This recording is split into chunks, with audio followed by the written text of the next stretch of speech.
ஜனங்களுக்குள்ள அநேகரும் அவர்களுடைய ஸ்திரீகளும் யூதர்களாகிய தங்கள் சகோதரர்களின் முறையிடுகிற பெரிய கூக்குரல் உண்டாயிற்று. அது என்னவென்றால், அவர்களில் சிலர் தாங்கள் எங்கள் குமாரரோடும் எங்கள் குமாரத்திகளோடும் அநேகராய் இருக்கிறபடினால் சாப்பிட்டு பிழைக்கும்படிக்கு நாங்கள் தானியத்தை கடனாக வாங்கினோம் என்றார்கள். இப்போ பத்தா குறைச்சலுக்கு சன்பலாத்து தொபியா கேஷேமனுடைய பிரச்சனையை விட இப்ப எங்க பிரச்சனை வருது? உள்நாட்டு கலவரம் வருது, உள்ளுக்குள்ளே சண்டை வருது, உள்ளுக்குள்ள வேலை செய்யறவங்களுக்குள்ளே நிறைய பார்சியாலிட்டி.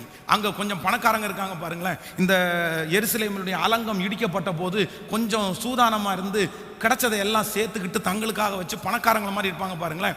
அவங்க எல்லாம் கஷ்டப்பட்டவங்களுக்கு வட்டி விட ஆரம்பிச்சிட்டாங்க. எல்லாருக்குள்ளேயும் சண்டை வந்தோடனே இவன் கேள்விப்படுறான், இந்த மாதிரி எங்கள்கிட்டயே இவங்க வட்டி வாங்குறாங்க, நாங்கள் எப்படி அலங்கத்தை கட்டுறது? உடனே அந்த பிரச்சனையும் சமாளிச்சு கடைசி வரைக்கும் கர்த்தருடைய கிருபையை நாடி அந்த அலங்கத்தை எல்லாம் கட்டி முடிக்கிறதுக்கு நெகேமியாவுக்கு கர்த்தர் பலன் தந்தார். ஹல்லேலூயா. ஸோ இன்னைக்கு நம்ம ஒரு கிருபையை ஆண்டவரத்தில் கேட்போம். ஆண்டவரை என்ன வந்தாலும் நான் முன்னாடி வச்ச காலை பின்னாடி வைக்க போறது சொல்லுங்க எல்லாருமே. அதை யோசிங்க, அதை ஆண்டவருடைய சமூகத்தில் வைத்து ஞானத்தை கர்த்தரிடத்தில் கேளுங்க. ஆண்டவரே, நான் என்ன பண்ணிடக்கூடாதுன்னா நிறுத்த மட்டும் கூடாது. ஹல்லேலூயா. எல்லா காரியத்தை ஆரம்பிக்கும் போதும் உங்களுக்கு வருகிற மிகப்பெரிய எதிரான சக்தி, அதை ஸ்டாப் பண்ணிரு, கண்டினியூ பண்ணிடாதேன்னு சத்துரு சொல்லிட்டே இருப்பான். அபிஷேகமே என்ன அப்படின்னா கண்டினியூ பண்றது தான் அபிஷேகம். ஹல்லேலூயா. நீங்கள் ஒரு வெற்றி அடைய போறீங்கன்றதை எதுல உங்களை கண்டுக்கலாம்னா, நீங்க ஒரு விஷயத்தை கண்டினியூவா, ஒரு நல்ல காரியத்தை ஒரு கண்டினியூவா பண்றீங்க பாருங்களேன், அவங்க தான் தலைவர்களாய் தலைவிகளாய் மாற முடியும். 1000 டேலண்ட் இருந்தாலும் ஒரு காரியத்தில் கண்டினியூஷன் உங்களுக்கு இல்லை, டிஸ்கண்டினியூ அப்படின்னா ரொம்ப கேர்ஃபுல்லாக இருக்கணும். சாகிற வரைக்கும் நீங்கள் இதை மறக்கவே கூடாது. டிஸ்கண்டினியூ அப்படின்றது மிகப்பெரிய டேஞ்சர். ஹலோ, ஆண்டவரே சில இடங்களிலிருந்து உங்களை எடுத்து கொண்டு போகலாம், உங்களை வேண்டான்னு தூக்கி கொண்டு போகலாம், உங்களை டிஸ்கண்டினியூ பண்ண வைக்கலாம். ஆனால் நீங்களா சூழ்நிலையை பார்த்து எதையும் டிஸ்கண்டினியூ பண்ணக்கூடாது. அதில் டெவலப் தான் ஆகணும், அதில் நீங்கள் ஞானம் தான் ஆகணுமே தவிர இதை நிறுத்திட்டு போகிறேன்னு சொல்லக்கூடாது. ஹல்லேலூயா. இதுவரைக்கும் அப்படிப்பட்ட ஒரு சூழ்நிலையில் நீங்கள் இருக்கலாம். இல்லை, ஆண்டவரே எனக்கு ஒரு கிருபை கொடுங்க, இனி என்னுடைய பிள்ளைகளுக்கோ எனக்கோ டிஸ்கண்டினியூன்னு ஒன்று இருக்கவே கூடாது. ஆமோதிக்கிறீங்களா இல்லையா?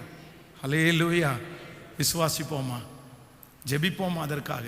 இன்றைக்கு நான் நினைக்கிறேன், ஆண்டவருடைய பிள்ளையே, வேதாகம கல்லூரியுடைய கடைசி வருடம் படிக்கும்போது இன்னும் அந்த பட்டமளிப்பு விழாவுக்கு ஒரு மாதம் தான் இருக்குது. அந்த ஒரு மாதத்தில் அந்த பைபிள் காலேஜில் டிஸ்கண்டினியூ பண்ணது மாதிரி, அதை என்ன துரத்துற மாதிரி ஒரு சூழ்நிலை வந்துருச்சு. ஆனால் ஆண்டவருடைய சமூகத்தில் அப்படி கெஞ்சினேன், எனக்கு வேற ஒன்றுமே தர வேண்டாம் ஆண்டவரே, இந்த படிப்பை நான் முடிச்சு அந்த பிரதிஷ்டை மட்டும் எனக்கு பண்ணணும், அதுக்காக எனக்கு இரக்கம் செய்யுங்கன்னு ஆண்டவருடைய சமூகத்தில் கெஞ்சினேன். அப்போ நான் நம்புகிறேன், அன்னைக்கே அந்த கிருபையை கர்த்தர் என்னுடைய இருதயத்துக்குள்ளே வைத்திருந்திருக்கார். 2005 வருஷம் இந்த கோயம்புத்தூரில் இந்த ஊழியம் ஆரம்பித்ததற்கு பிறகு இந்த ஊழியத்தை நிறுத்துகிறதற்கு வந்த எதிர்ப்புகள் கொஞ்சம் கிடையாது. ஓடிரு. ஒரு தேவனுடைய மனுஷன், ஒரு ஊழியக்காரர் எனக்கு முன்னாடி வந்து நின்று அப்படியே சொன்னார், பாஸ்டர் ஒரு 100 பேர் இருக்கிறாங்க, அந்த 100 பேரை என் சர்ச்சுக்கு கூட்டிட்டு வாங்க, எனக்கு நல்ல பில்டிங், நல்ல மைக் செட்டு, எல்லா வசதியுமே இருக்குது, அந்த 100 பேரையும் கொண்டு வந்து எங்கள் சர்ச்சில் ஜாயின் பண்ணி விட்டுட்டு எனக்கு அசிஸ்டன்ட் பாஸ்டராக நீங்கள் இருந்துங்க, நான் வெளியூர் போகும்போது நீங்கள் அந்த சர்ச்சை நடத்திடுங்க, உங்களுக்கு எந்த பிரச்சனையும் இல்லைன்னாரு. ஆனால் கர்த்தர் கிருபையில் எதற்குமே செவி சாய்க்கலை. இதே ஆர்ஜி நகருக்குள்ளே போகும்போது ஒரு கிறிஸ்மஸ் டைம் வந்து ஒரு கூட்ட பசங்க நின்றுட்டு இந்த கிறிஸ்மஸுக்கு அவனை அடிச்சே தீருவோம் அப்படின்னு எனக்கு செய்தி அனுப்புனாங்க. நிறைய பேர் இதை முடிச்சிருவோன்னு சொன்னாங்க. ஆனால் இன்று வரைக்கும் கர்த்தர் கிருபையில் நான் என்னுடைய இருதயத்தில் இல்லை, கர்த்தர் கொடுத்த ஊழியத்தை நிறுத்தவே கூடாது. எனக்கு பலன் தாருங்க ஆண்டவரே, எனக்கு கிருபை தாருங்க ஆண்டவரே, எனக்கு ஞானம் தாருங்க ஆண்டவரே அப்படின்னு இந்த நிமிஷம் வரைக்கும் கேட்குறேன். நான் நம்புறேன், ஆரம்பிச்சு இத்தனை வருஷத்துல எத்தனை முயற்சிகள், எத்தனை பெரிய ஆட்கள் நிறுத்துறதற்கு பிளான் பண்ணதுக்கு அப்புறமும் இந்த ஊழியத்தை நிறுத்தவே முடியல.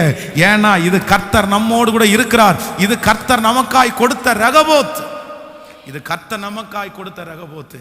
ஹல்லேலூயா. விசுவாசிக்கிறீங்களா? இப்போ அந்த அபிஷேகத்தை எல்லாரும் கேட்கலாமா? உங்களுக்கு புரிஞ்சா? நான் சொல்றது உங்களுக்கு புரிஞ்சிருச்சா? ஸோ நெகேமியாவினிடத்துல இருந்த 9வது அபிஷேகம் என்ன அப்படின்னா, அவன் ஆரம்பிச்சதை எந்த பிரச்சனைக்காகவும் என்ன பண்ணலைன்னா ஸ்டாப் பண்ணவே இல்லை. ஆண்டவரா உங்களை தூக்கி வெளியே வீசட்டும், பரவாயில்ல, நீங்களா போகக்கூடாது, நீங்களா முடிவெடுக்க கூடாது. அவங்க திட்டுறாங்க இவங்க திட்டுறாங்கன்னு நீங்களா முடிவெடுக்க, அப்படிதான் திட்டுவாங்க, அப்படிதான் பண்ணுவாங்க. ஒரு தேவனுடைய பிள்ளை ஒரு இடத்துல இருக்கிறாங்க, நீங்க வளர போறீங்கன்னா அப்படிப்பட்ட பிரச்சனை வரத்தான் செய்யும். ஐயோ, நீங்க குடும்பத்தை பிரிக்கிறதுக்கு எப்படி குடும்பத்தை நீங்க கண்டினியூ பண்ண விடாம எவ்வளவு போராட்டம் வரும் தெரியுமா? கணவன் மனைவியினுடைய வாழ்க்கையை கண்டினியூ பண்ண விடாம அவ்வளோ பெரிய போராட்டம் வரும். நீங்க உடனே அந்த போராட்டத்தை பார்த்து இவனை கழட்டி விட்டு போயிடலாம், இவங்களை கழட்டி விட்டு போயிடலாம் அப்படின்னு நினைச்சிடக்கூடாது. ரொம்ப டேஞ்சர். என்ன வந்தாலும் நின்று பிடிக்கணும், என்ன வந்தாலும் நிற்கணும், என்ன வந்தாலும் அந்த இடத்துலயே சாதிக்கணும். காலை ஸ்ட்ராங்கா வச்சுக்கோங்க. இல்லை, நான் வலதுபுறமாகிலும் இடதுபுறமாகிலும் சாயவே மாட்டேன், வச்சுட்டேன். கிறிஸ்து எனக்கு ஜீவன், சாவு சொல்லுங்க எல்லாருமே, சாவு எனக்கு ஆதாயம். ஆமேன்னு சொல்லுங்க. நான் வச்சுட்டேன் ஆண்டவரை, இனி திரும்பி பார்க்க மாட்டேன். நான் ரொம்ப அழகான இயேசுவின் முன்னே போக துணிந்தேன், இனி என்ன பண்ண மாட்டேன்னா பின்னோக்க மாட்டேன். சிலுவை என் முன்ன, இயேசு என் முன்ன, உலகம் என் பின்ன, மனுஷங்க என் பின்ன. நான் பின்னோக்க மாட்டேன், திரும்பி பார்க்க மாட்டேன். எனக்கு முன்பாக இருக்கிற இயேசுவும் அவர் ஆரம்பிச்சதை எவ்வளவு பெரிய பிரச்சனை வந்தும் அவர் நிறுத்தவே இல்லை. அவர் கண்டினியூவா செஞ்சு முடிச்சுட்டு தான் போனாரு. நானும் சொல்றேன், இந்த உலகத்தை விட்டு நீங்களும் நானும் கர்த்தருடைய வருகை தாமதிக்குமானால் போகும்போது எப்படி தான் போகணும்னா, உங்க ஓட்டத்தில் ஃபினிஷ் பண்ணிட்டு தான் முடிக்கணும். நீங்க நல்ல போராட்டத்தை போராடினேன், ஓட்டத்தை முடித்தேன், விசுவாசத்தை காத்துக்கொண்டேன், இது முதல் நீதியின் கிரீடம் எனக்காக. நான் ஓட்டத்தை முடிக்காம இந்த உலகத்தை விட்டு போகக்கூடாது. என் ஓட்டத்தினுடைய ஃபினிஷிங், அந்த முடிவை நான் பார்க்கணும், முடிச்சிடணும். பாதி வழியில விட்டுட்டு போறதுக்காய் கர்த்தர் அழைக்கல. இடையில இந்த உலகம் வேணாம், இந்த வேலை வேணாம், என்னை எடுத்துக்கொள்ளும் ஆண்டவரே அப்படின்னு சொல்றதுக்காக கர்த்தர் அழைக்கல. சோர்ந்து போய் உட்கார்றதற்கு ஆண்டவர் உங்களை அழைக்கல. அவ்வளவுதான், நான் கண்டினியூ பண்ண முடியாது அப்படின்னு சொல்றதற்காக ஆண்டவர் உங்களை அழைக்கல. மலை போல பிரச்சனை வந்தாலும் அதை மெழுகு போல உருகி போக பண்ணுகிற கர்த்தர், ஜீவாதி தேவனாகிய கர்த்தர் உங்களோடும் என்னோடும் இருக்கிறார். பலன் கொண்டு திடமனதாயிரு, திகையாதே, கலங்காதே. நீ போகும் இடமெல்லாம் நான் உன்னோடு கூட இருந்து உன்னை அதிசயமாய் மோசையோடு இருந்தது போல நான் உன்னோடும் இருப்பேன். நான் உன்னை விட்டு விலகுவதும் இல்லை, உன்னை கைவிடுவதும் இல்லை. ஹல்லேலூயா.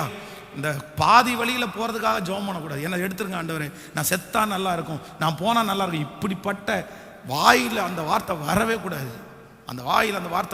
உங்க ஓட்டத்தை இடையில முடிக்கிறதுக்கு நீங்க ஆசைப்படவே கூடாது. நீங்க பூரண ஆயுசோட தான் நீங்க மரிக்கணும். கர்த்தரே உங்களை எடுத்துக்கணும். நம்ம வாழ்க்கையை நம்ம முடிக்கிறதுக்கு மனசுல அந்த எண்ணமே வரக்கூடாது. ஒரு வெற்றியை பார்க்காம இந்த உலகத்தை விட்டு நான் போக மாட்டேன் ஆண்டவரே.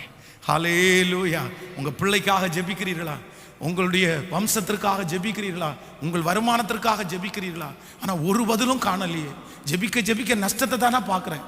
ஜெபிக்க என் பிள்ளை பின்மாற்றத்துக்கு தானே போகிறாங்க. இல்லை, கர்த்தர் சீக்கிரம் நியாயம் செய்வார்.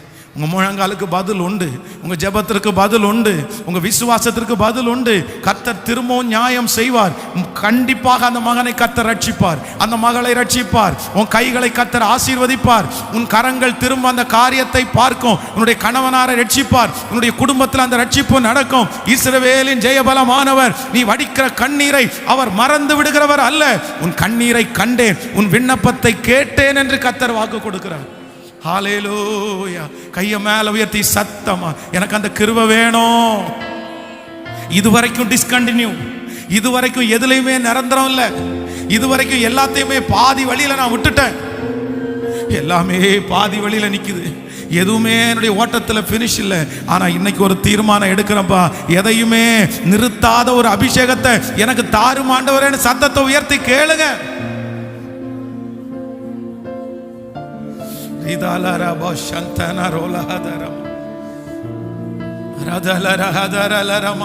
பணத்தை போட்டு கிடையாது, திரும்பி நீங்க கண்டினியூ பண்றது பணத்தை போட்டு கிடையாது, கடன் வாங்கி கிடையாது, பேங்க்ல லோன் எடுத்து கிடையாது. கர்த்தர் உங்களுக்கு ஞானத்தை தருவார். அது பெருசா ஆரம்பிச்சு தோற்று போயிருக்கலாம், நெக்ஸ்ட் சின்னதா ஆரம்பிங்க. ஃபர்ஸ்ட்ல இருந்து அதை துவங்குங்க, ஆரம்பத்துல இருந்து அதை துவங்குங்க, இன்வெஸ்ட்மெண்ட் இல்லாம துவங்குங்க. அதே பேரு, அதே காரியம், அதே இடம், அதே சூழ்நிலை. நான் நம்புறேன் இனி இந்த 21 நாள்ல உங்க கையை பிடிச்சவர் கர்த்தர் அல்லவா, உங்களை அபிஷேகித்தவர் தேவன் அல்லவா, அவர் உங்க கூட வருவார், அவர் உங்க கூட இருப்பார். ஹalleluya. நன்றி ஆண்டவரே, நன்றி நன்றி ஆண்டவரே, நன்றி.